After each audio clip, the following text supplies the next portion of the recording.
www.igbatt.com. The broadcast today is entitled SMI, This is What It Looks Like. I was just like everyone else here in America, here in America, where I was observing some of the things that's going on with a particular person that's in the news. This particular person is high profile, Kanye West, high profile, everyone knows who he is, but I was concerned or just interested, or I should say fascinated, by the comments that I'm seeing in the news. And these comments are from the same people who in May, as some of you know, May is the time that we talk about Mental Health Month. Everybody's doing mental health outreach events. Everybody's doing, has the mental health flyers, etc., etc. But I'm finding it interesting that many of the same people who, when May comes around, will complain and talk about how people are not supportive of people with mental illnesses, and will talk about how people don't, we don't take mental health seriously, etc., etc., that these same people, now that we're watching someone on public stage go through manifest symptoms, we don't take it seriously, okay? When we talk about severe and persistent mental illnesses, we're talking about severe and persistent mental illnesses that last long. They impact all aspects of an individual's life, and just like any other persistent illness, they fluctuate. The symptoms fluctuate, then the episodes. Just think about it, I know some people who may have diabetes, for example, and sometimes they'll take their medications, and then they'll have, I don't know whether they eat too much, don't eat a lot, I'm not sure what happens to them, but then they start having changes in their bodies where they'll say, okay, I need to drink something real quickly, or I need to have a mint, or whatever the case is. Why? Because they have a chronic illness that has to be managed. The same thing when we talk about severe mental illnesses. These are illnesses that have to be managed, right? It goes in, it cycles. It goes in fluctuation. It fluctuates, and then it goes in cycles, right? So some people may have cycles where, once a year. Some people may have it a couple times a year. It varies, but the symptoms vary. So when we look at someone like Kanye West, I want to make, I guess, a couple points. Number one, imagine your loved one, if he was your loved one, and you're living in a house with him with that behavior, okay, how would it be?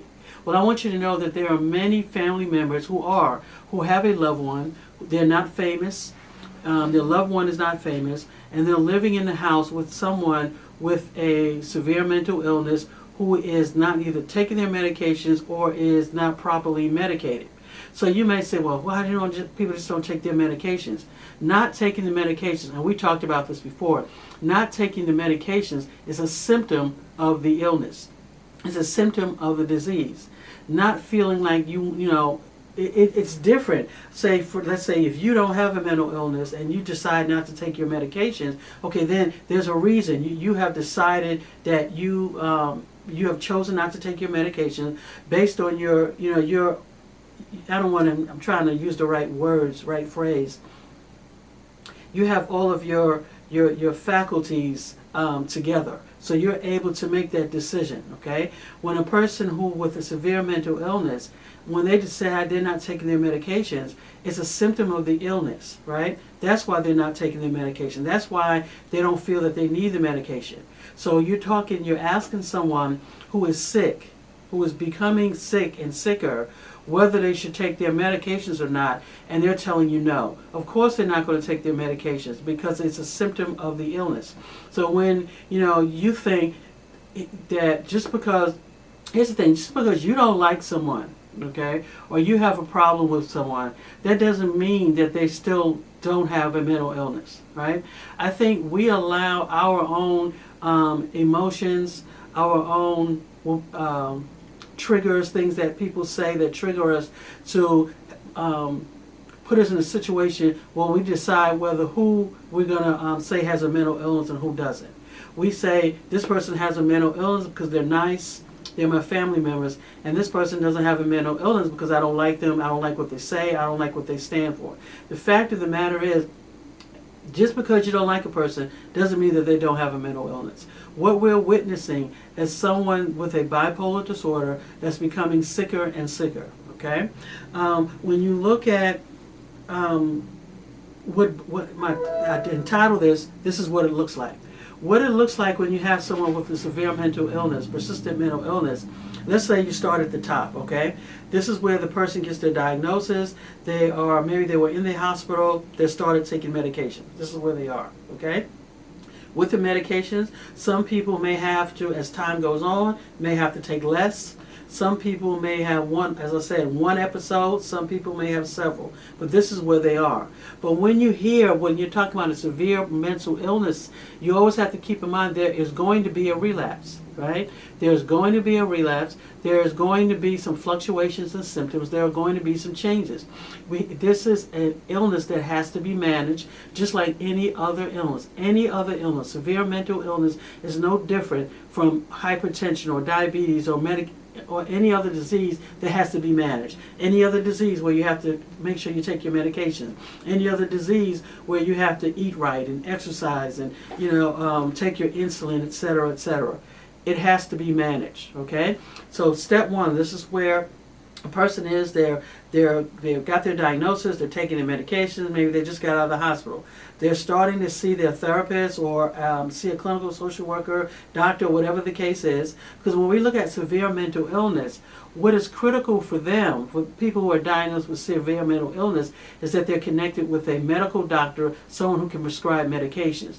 Because we know with severe mental illnesses, the number one thing that works is medications. Okay, we don't need therapy at this point. Okay, you're looking at severe mental illness is what we're talking about, right? Severe mental illness, you're talking about medications. That's what you would need. Okay, so you have the person here. They're taking their medications maybe as an add-on. They're doing maybe some counseling therapy, which I think is great. But we got to get these medications in. They're doing fine. They may be doing fine for a while, but again, even when we say fine, you may notice that there's some changes in that individual and that they still need to take their medications, right? You may notice that there's something, even with their medications, they may never really be fully free of symptoms, okay? Some people experience maybe less symptoms. Some people talk about, they hear like murmuring in their heads. You start seeing some changes, okay? What happens is people with severe mental illnesses have personalities just like you do, okay? They have likes just like they're just regular people, just like a regular person who has diabetes, okay? So, but what begins to happen, just like with anything, people get tired of taking medications. They start slipping, especially once you start doing well. Think about you. Think about how many times you started a diet. Okay, how many times you said you were going to exercise, how many times you said you were going to eat right, and you started out fine for a while, and then as time went on, you started to relapse, you started to backslide. So what happens with a person with severe mental illness over a period of time, they may start not to take medications. They may not, the things that worked for them before they got them here, they may start to fall away from those particular things. And when we talk about severe mental illness, it starts out gradually at first, right? So you may not notice at first that your loved one is not maybe taking their medications until a certain point. And then when you start noticing, by the time you notice it, it's usually, it can be really challenging. Because at that particular point, they haven't been taking their medications for a while, or they've been taking it sporadically, and they don't feel that they need to take medication because they're doing okay. You start seeing changes in behavior. When you start looking at, what's going on with Kanye West from just the last few months, not just recently. Anybody around him who is knows anything about mental health can see he was starting to slip. Okay, things were starting to change. What you want to do when you're living with somebody, or if you have a severe mental illness yourself, you want to begin to know what your triggers are, so that as you begin to slip away, you don't relapse too far. Because when we talk about severe mental illness, relapse doesn't just happen overnight. Relapse happens over a period of time. The goal is that we want to catch it before it gets to that point where the person really starts feeling, I don't want to take medications, I don't want to do this. You want to start catch it. You want to catch it. If you're living with your a loved one and you start noticing certain things, that's when you want to start having a conversation. You want to start talking about, okay, hey, I'm noticing these particular things. Hey, let's what's going on? You want to start having a conversation. One of the triggers for severe mental illness is stress. Now, when we talk about stress, a lot of people think of that being something bad.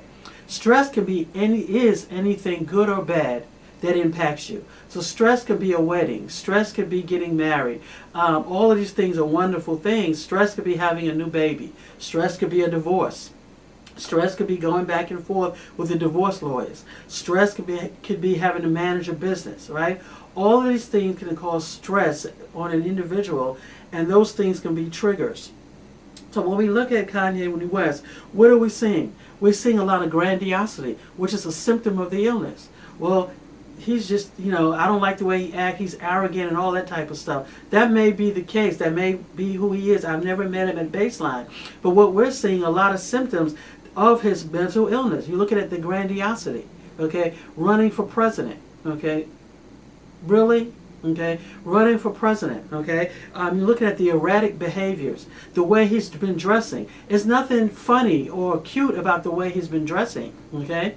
You're looking at the psychotic symptoms. And as I talked about before, what is psychotic? What do you mean when you say a person is psychotic? By definition, psychosis, it means being out of touch with reality. And there are several illnesses in which a person can be, one of the symptoms can be psychosis. And one of them is, you're talking about bipolar, schizophrenia, so again, it's nothing funny or cute what's happening with Kanye West. But again, I just find it so interesting that these same people who think this is funny, the same people who are not supportive of him, will be the same people that will turn around, the news media, the radio people will be the same people that will turn around and talk about how people are not supportive of people when mental health month come around. Every month should be support people with a mental health month. Every day should be let's support one another. Let's support our brothers and sisters who are living with a severe mental illness. Every month should be that. Every month we should be learning something new and trying to understand what severe mental illnesses are. Unfortunately, sometimes, especially with a person who is who's accomplished a lot, okay? I'll say like that. A person who's accomplished a lot and they have a severe mental illness, unfortunately, people around them have to wait until they get to the point where they hit bottom, okay?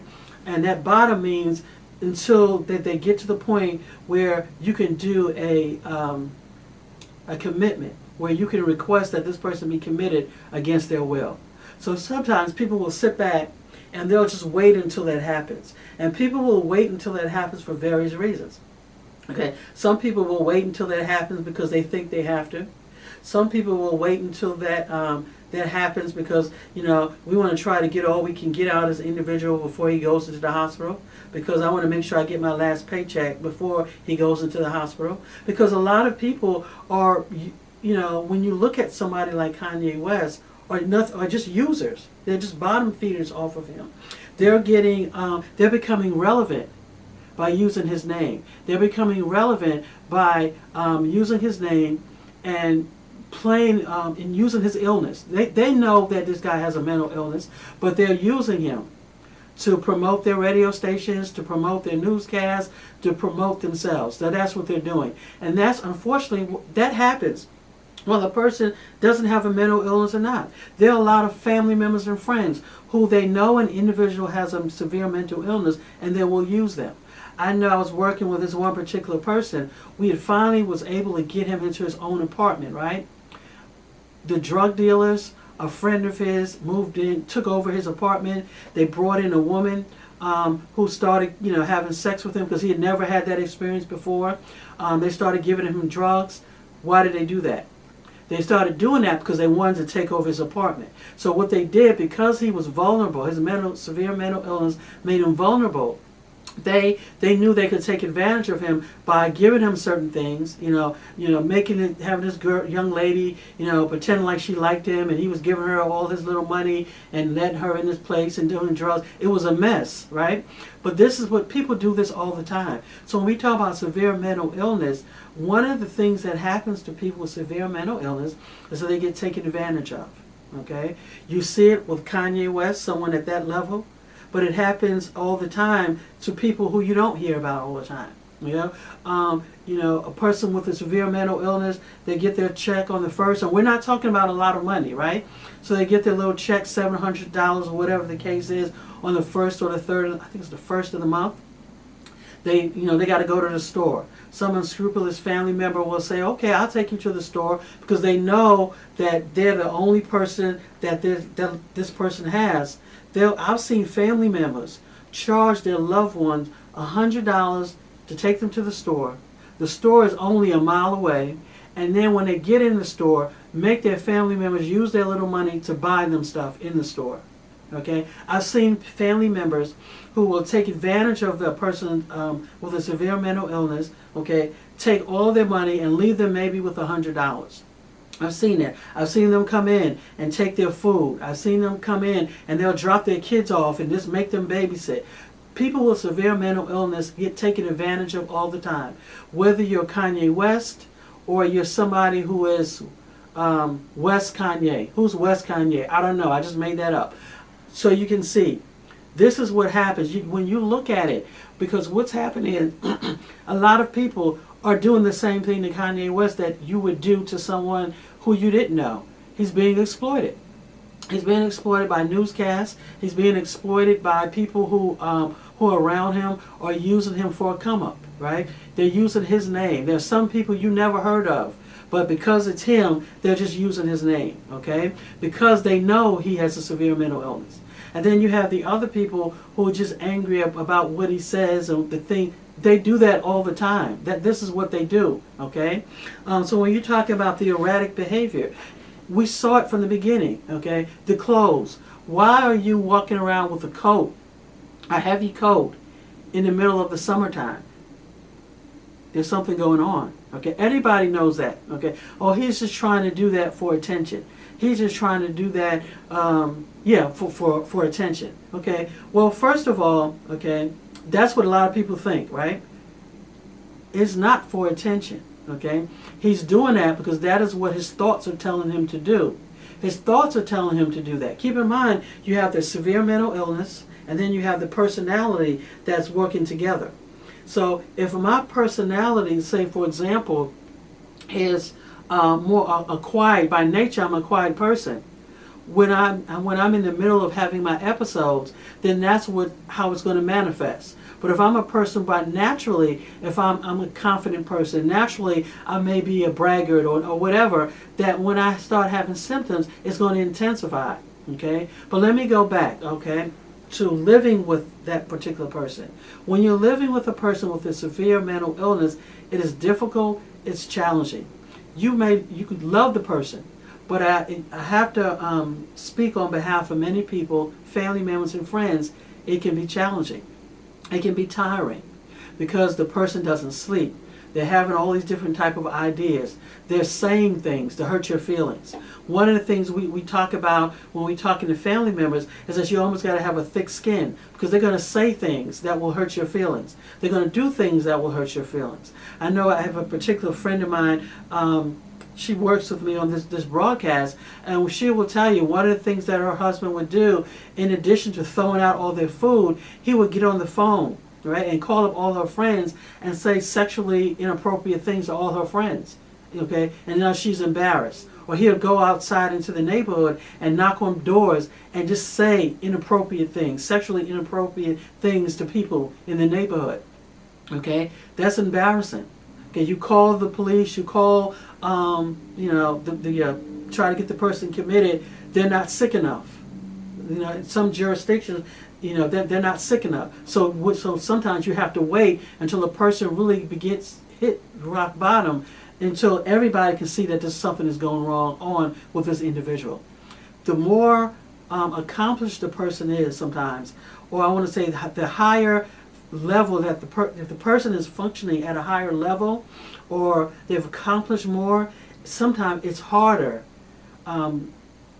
Because you got to watch them. And for many family members, it's hard to watch your loved one hit rock bottom, because you've been through this before, that you try to get them admitted, they're not going to, the doctor's not going to agree with you. The police, they're not going to take them, because their concern is that this person is not a danger to themselves or others.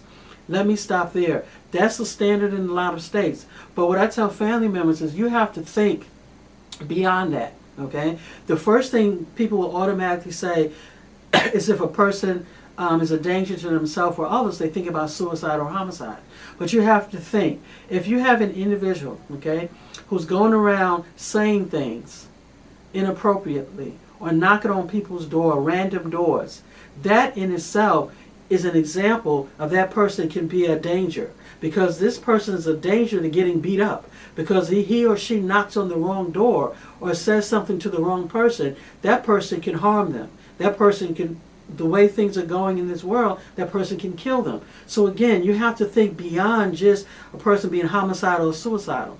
You have to think, okay, what type of behaviors is my loved one exhibiting? And what is the impact of these behaviors? Okay, not just the fact that the person don't want to take their medications. Well, they don't want to take their medications, they need to be admitted. No, they have a right to not to want to take their medications. They have a right to not to want to see a doctor. Those are all rights that we all have. The only time that we no longer have that right is if we are deemed to be incompetent and a judge agrees and signs off on it. Now we're forced to do it. That's the only way. But other than that, we're deemed to be competent. So you just can't say that because a person's not taking their medication that they should be admitted. The question is, what is the impact of not taking their medications? What is the impact? Okay, and that is what you want to focus on. These are the things that you want to kind of say to the doctor. You kind of want to flip it, right? So when you say, what is the impact of this person not taking their medication? This person can get killed. I'm afraid this person could get murdered because this person is going out knocking on people's doors, and in this particular neighborhood, they can beat him up, or they can harm him or her, okay? The person is diabetic. They're not taking their medications. If they don't take their medications, they can go into a diabetic coma. This is an example of this person not being in touch with reality, okay? Another example, this person is going in all these news media, picking all these fights with people. Not fights necessarily, but verbal arguments with everyone. He's arguing with just different people in the media or different rappers. You can make the case that because he's doing this, right, his life is in danger. I mean, why is his life in danger? His life is in danger could be because he's not taking his medications. He's not taking his medications. He's not taking them properly. And as a result of this, he's saying and doing things to people who could harm him. That is a case that somebody can make. I don't know why they're not making the case. And again, I'm talking about Kanye West. While we're just waiting until he hit rock bottom, and why they're waiting until he, it's like a minstrel show that we're watching, everyone just getting kicks out of it. Okay, but I can tell you, myself and those of us who are in the mental health field and who are serious about it in the mental health field, this is not anything to laugh at. Watching someone just fall apart on national TV is nothing to laugh at. Oh, he's a marketing genius. He may be all of those things. He may be a marketing genius. He may be, this is helping his brand. This is helping him get attention. All those things that you want to say. But we know that this person has a severe mental illness that needs to be managed. Someone needs to be helping him. Someone should be stepping in. I don't know who that is in his life, but someone should. Someone shouldn't just be watching, we're just watching him, this train wreck, okay? And he's been having challenges. Like I said, I noticed a few months ago when I saw him with his heavy coat on in the middle of, it was hot at that time. Why are you walking around like this? There's something going on. There is a fine line between being a genius and wanting attention and severe mental illness, the symptoms of a severe mental illness. When we talk about bipolar disorder or mood disorder, we know that we're looking at cycles, right? A person can be fine for a while, and then something will trigger, and then now we have another cycle. They may be fine for a while, and then you have another cycle. There's nothing funny about this at all, okay? So when you look at what does severe mental health look like, it looks like a period of, after you get help, you're looking at a period of stability. Then you're looking at a period of instability. The time between the stability and the instability will vary with the diagnosis, and it may vary with the individual. It will vary with how well they're managing their medications and the type of medications they're on. So again, what does it look like? Stability, instability, stability, instability. Okay? What else it looks like? It will look like cycles. Person may be fine for a while. Okay? And then for some people, they may notice a certain time of the year. Some people may notice that a certain, when there's an anniversary, a death of a loved one, anniversary comes up, or some other trauma or something that happened in their life. You may notice that it might happen around that particular time. Not always, but for some people, that's the case. What else do you know? What does severe mental illness look like? It looks like an illness that needs to be managed, okay? It looks like an illness that you can't play with. It's an illness, and when I mean play with, what people do, once you find out that you have any illness, right? People always, at some point, I do it, you do it, we're going to test the illness, to test the diagnosis, right?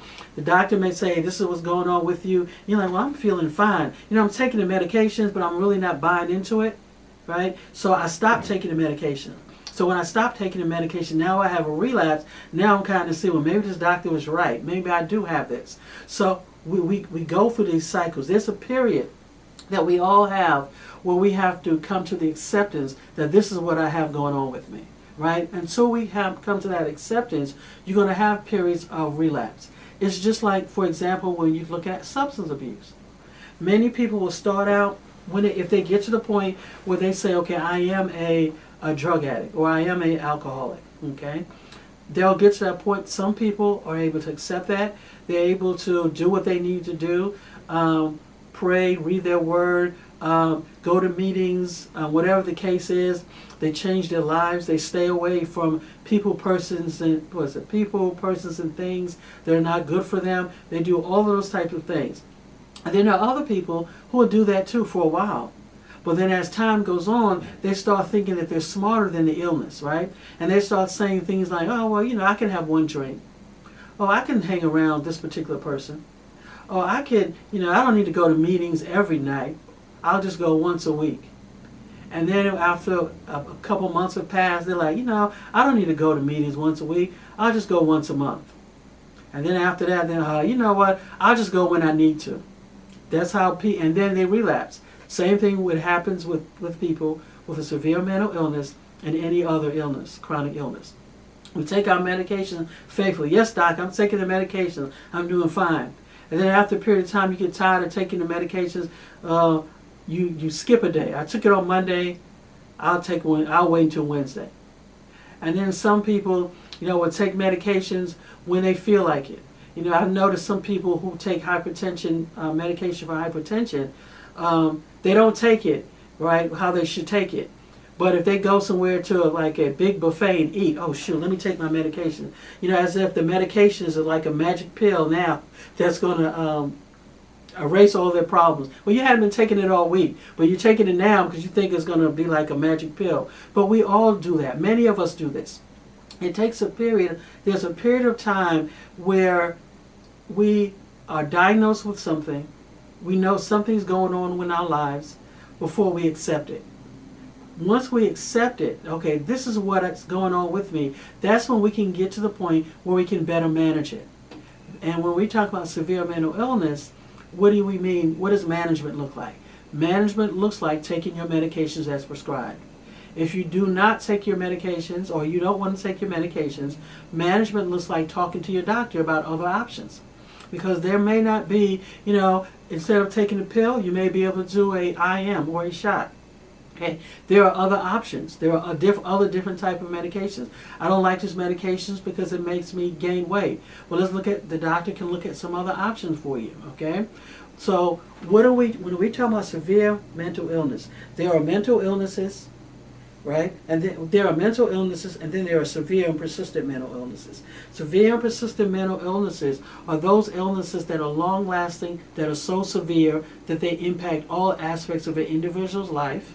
We're talking about bipolar, we're talking about schizophrenia, okay? In particular, these severe mental illnesses are illnesses that they don't go away. Now you have, when there was a research that was done on schizophrenia, right? And you look at 1/3 of individuals never had another, only had one episode. Then you had another third that had, was manageable. And then you had 1/3 that was really chronic.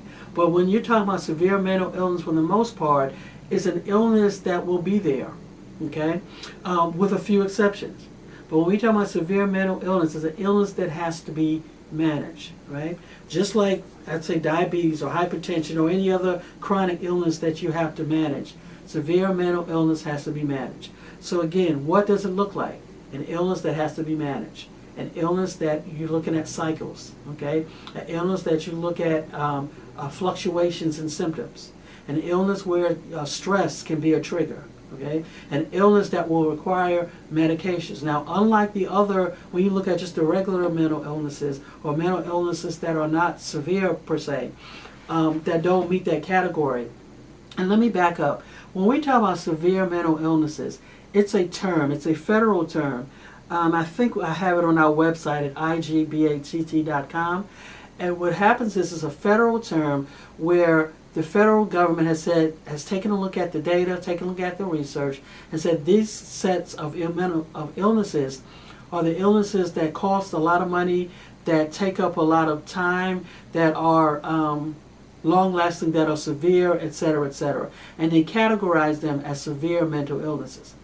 Because when I say that, people will say, well, anxiety, you can, PTSD, anxiety, these are all severe mental illness to me because you have it. So yes, I'm not saying that. But when I'm talking about severe mental illnesses, I'm talking about a category of illnesses that's categorized by the federal government when we talk about severe mental illnesses. So when we talk about severe mental illnesses, these are illnesses that 9 times out of 10, 10 times out of 10, the person at some point in their life will have to take medications. They will have to take medications. How long they take it will vary. But they're going to have to, at some point in their life, take some medications, unlike the other illnesses. The other illnesses, you may you can take medications for a period of time. Some people may have to take them for a long period of time. Other illnesses, therapy, counseling will help. But when we talk about severe mental illnesses, the gold standard for bipolar is medications. The gold standard for schizophrenia is medications. Again, how long, the type of medications will vary with the individual. But again, I really encourage you, especially those of you who have a loved one with a severe mental illness, those of you who are sympathetic, those of you who understand the challenges that family members and individuals with severe mental illness face, that we don't get sucked into what's happening in the media or jump on the we hate Kanye West bandwagon, right? But Kanye West has a mental illness. He has a severe mental illness. Again, I'm not sure why people around him are just watching and waiting until, he hits rock bottom before they do anything. But unfortunately, that's just where we are with this, right? But I wanted to mention him, just using him as an example, okay, of what happens, because for those of you who don't know what a severe mental illness look like, you can look at him. You can look at him and imagine you having to live with him 24/7 and what that would be like. Imagine someone talking all the time. Imagine someone just argumentative. Imagine someone with the strange thoughts. Imagine someone just throwing out your things, or someone walking around in the house is 100 degrees with all these clothes on. Wouldn't you think it's a little strange? Okay, so why do you automatically think that it's just attention seeking? Why would you automatically think that it's just, I don't like him anymore because he's a Republican? I don't believe he even knows what he really is. And maybe he is, or maybe he isn't. Who cares? At this point, the person, he needs assistance, right? He needs help. It is my prayer, the hope that he gets the help that he needs because he needs it, okay? So when you're looking at someone with severe mental illness, why don't they just need to take his medications? Remember, not taking medications is a symptom of the illness, okay? Not taking medications is not a choice. For you, if you don't have a severe mental illness, it could be a choice. But for a person who does with a severe mental illness, it's not a choice, it's a symptom of the illness. And unfortunately, the way the system is set up, and what I mean system, the legal system, the court systems, many doctors, many people prefer to wait until a person just really hit rock bottom, which is unfortunate, because again, you don't have to do that. There are ways around that. I'm not sure why, no one is stepping in on his behalf, but unfortunately, this is what we go through. Because what happens sometimes is that if you take a person to the hospital or you try to get them admitted prematurely, the doctor there, because the doctor has to say that this person should be admitted. And if you can't get a doctor to say that, then now, you're kind of stuck. So a lot of family members are, unfortunately, are waiting by the sideline. Again, I'm rambling on because this is something that's really near and dear to me, and I do know a lot of family members are dealing with this now. And I'm saying to you as a family member, or there are people who are living with bipolar, and you're watching this in the news and you're listening to what other people are saying. What I want to encourage you is don't let it discourage you. Don't let what the media is saying about Kanye West, what the radio people, what these pundits and people are making jokes are saying about Kanye West, okay, discourage you. You get the help that you need, because help is out there. Recovery is possible. You can manage your severe and persistent mental illness. It can be managed with medications, with support, family support, friend support, clergy support, going to church, engaging in a healthy church, engaging in activities. All of these things are helpful, especially to individuals who are living with severe mental illnesses. So don't get discouraged. Sometimes you may have to be an ambassador to say, no, this is what happens. Because see, there's not enough of us telling our story. I know some particular person, it happens all the time. When his grandiose, stage, he spent all his money. I've had people, one client in particular I'm thinking of, we would get calls all the time. He would just be all over the state. I can tell you how many people I've worked with, they tell me, they are the president, they've come to meet the president, they are running for president, all of this type of stuff. Because when you're not feeling okay inside, sometimes our hallucinations, our delusions are a manifestation of how we're feeling. So when you talk about grandiosity, okay, I'm having these grandiose ideas because I really don't feel pretty good about myself on the inside, and it can manifest in what I'm thinking about, in my grandiosity. So I've had people, either I'm running for president, I am the president, I got to meet the president, I worked with, they come, they show up, and this is what their story is, okay? I've had people in various walks of life, okay? They will, I get calls. Are you working with a particular person? One clinical social worker called me from Massachusetts, Maine, I think it was, because our client was preparing to cross over into the border, right? And of course, he didn't have any, passport or anything like that, but he had a card, and they called. I'm like, yeah, that's our client. We helped to get him, raise some money to get him back to the area. But this happens all the time. Okay, when you're dealing with someone who has a bipolar disorder in particular, or schizophrenia, or severe mental illness, they travel. If they don't travel, they do things. They walk around with a whole bunch of clothes on when they shouldn't be. They dress inappropriately, I should say, and they don't feel as if they need to take their medications. They run up their checkbooks. They spend your money. They throw away your food. They say inappropriate things. All of this is when they're not taking their medications.